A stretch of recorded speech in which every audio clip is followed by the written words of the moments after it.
Doncs què vols que et digui? Home, si dius, home, et conec massa bé. Alguna cosa ha canviat, a veure.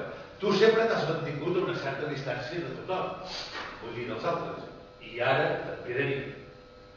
L'altre dia, per telèfon, eres com a l'altra punta del món. Em sap greu. No, i a mi també, imagina't. A veure, o sigui, què dic? Què vols que et digui? Jo t'estimo tant com sempre, ja ho saps. No et pensis que no...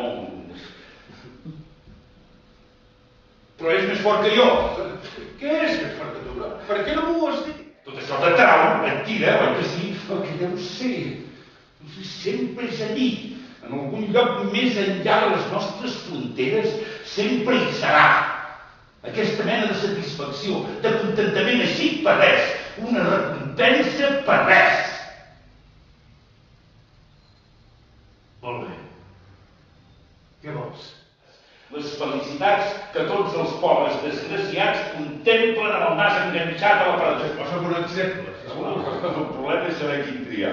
Una parella perfecta, agafats de bracet, encantats de la vida, o bé mirant-nos als ulls, però amb una cueta d'ull girada cap a mi, amb una miradeta de reull cap a mi, per veure si jo contemplava, si jo m'hi fixava com s'hi ha de fixar tothom. I jo... Ja hi som, ja ho dic. I tu... Jo què? Que tu n'estaves gelós.